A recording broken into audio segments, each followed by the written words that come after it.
Puerto Rico, Guam, the Hawaiian Islands, and they used us to experiment on us with our body. They gave us diseases, they gave us drugs, they gave us alcohol, they gave drugs and guns to other countries, which were brought here, and they were brought directly into our communities. Well, these cops, who are nothing more than racist white supremacists who infiltrated over time while we weren't paying attention, are the ones that are still out here with these slave patrols to control dollars, to control funds, to control access, to control resources, to control the education system so that we don't learn anything about ourselves except for how we lost our land, how we were enslaved, which then makes us hate ourselves because we don't learn about ourselves, which is why we go out in community and shoot each other in the back. If the working class stopped working right now, there wouldn't be any capitalism. There wouldn't be any system. This country was built on our backs, and our ancestors paid in full with their blood, their sweat, and their tears. Ever since George Floyd was tortured and murdered, it's been community that has been holding this city down. With our dollars, with our labor, with our passion, with our ancestors behind us, we have been holding this city down. And if we were to all stop doing all the things that we do today, there wouldn't be any Minneapolis. And they know it. Fry, his ass needs to fry. He said he was going to end homelessness in 5 years. We're 3 years in, and they haven't done a damn thing. We have people in hotels at a Muslim nonprofit organization that's volunteer ran so that their funding goes 100% to programming that has been paying for these hotels since June. They were denied money from the state to continue this program. They've been talking about community being the problem. This housing crisis is 100% related to all of these things that we're talking about. And when these damn restrictions that they put on with the executive order expire, a lot more of us are gonna be out on the street. Now is the time to step into our power and not to take, but to reclaim. What is ours has always been ours. We didn't put up the boundaries or the walls, they did. Viva la raza, viva la people, all the people, a la gente. We are one nation, one united. And when we realize it, we can smash this capitalist system, we can smash this racism, and we can reclaim everything that's ours for ourselves and the future generations of us that will never get to meet, but we will empower them when we become the ancestors. Trump is only endemic of a larger system that is built to hurt our people, immigrants, working class people, black people, indigenous people. Regardless of who wins the election, the corporations will still run this country. But we say no. We say we want a better future, a future where the people decide for ourselves what is best for us, not these greedy politicians and these expropriative and exploitive wealthy corporations. 500 plus kids lost their families. How do you lose your family? That ain't right. Our youth, they don't know. When their parents go to work, they don't know who's going to come back. And this system is in a hunt of immigrants, especially the hard-working people. They don't go raid the bars or the streets. They go raid the working places. So that's what is telling you that we're here to work. So today we're going to make some noise, and we're going to remember those ones that had lost their lives in the struggle, in the border, everywhere. The U.S. military and giant corporations are destroying the world in the pursuit of profits and greater societal control. And climate change isn't affecting the world evenly. Marginalized people and communities are disproportionately bearing the brunt of temperature shifts, droughts, warming water temperatures, fires, hurricanes, typhoons. They're all creating more and more climate refugees.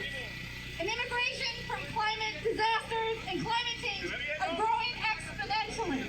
This means that the fight for immigrant rights and climate justice are intricately connected.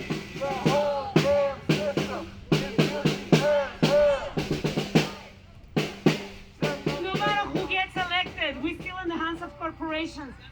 That's right. And no matter what happens on Tuesday, we still have to hold power to their work. We still have to hold power to be accountable to us, because they're not accountable to us. They don't care about us.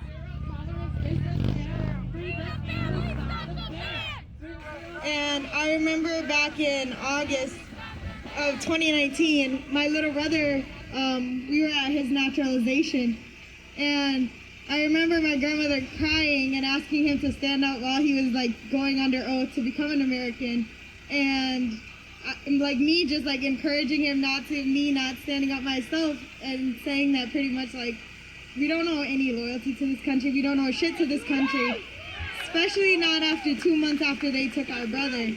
The struggles of a lot of black and brown folks, especially immigrant black and brown folks who come into this country seeking safety, especially after this country has done harm to our countries abroad. And making us come here under the impression that we'll get safety, under the impression that we'll be granted, I don't know, asylum, and then just turning around and detaining us, separating families, murdering us in the street, and then having the audacity to call us the criminals.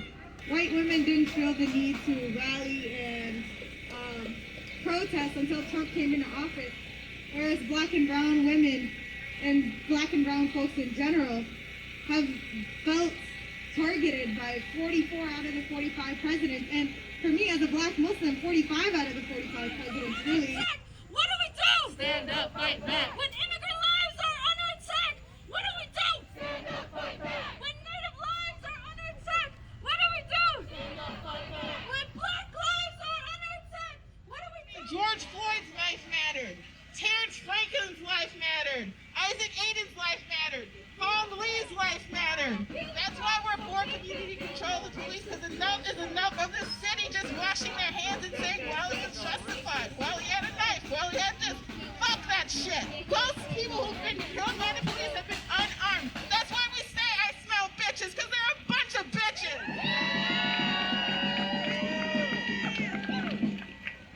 How can you fear for your life when you have the fucking gun? Native people, you still live here.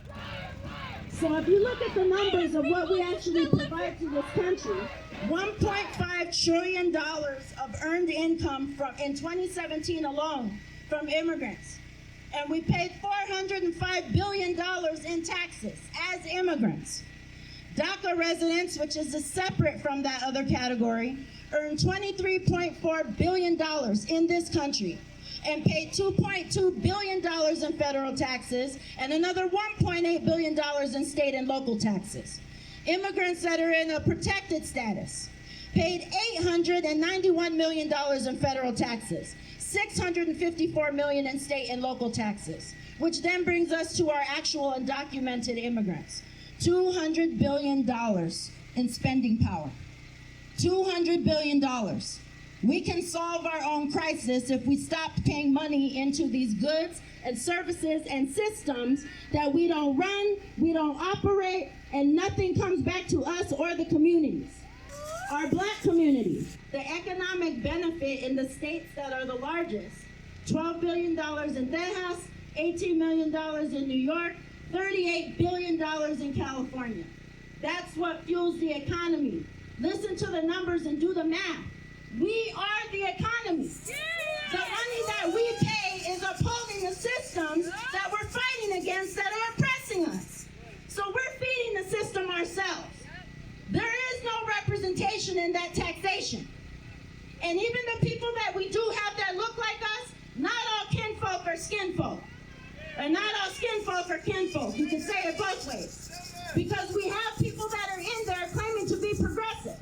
Minneapolis is the 4th worst city in the whole United States just for black people to live in. So if the Democratic Party has been in charge of Minneapolis at the local level for the last 2 decades, and they have a majority right now, it takes 7 votes out of 13, 9 depending on what you're trying to do, and all 13 of them to make a charter change.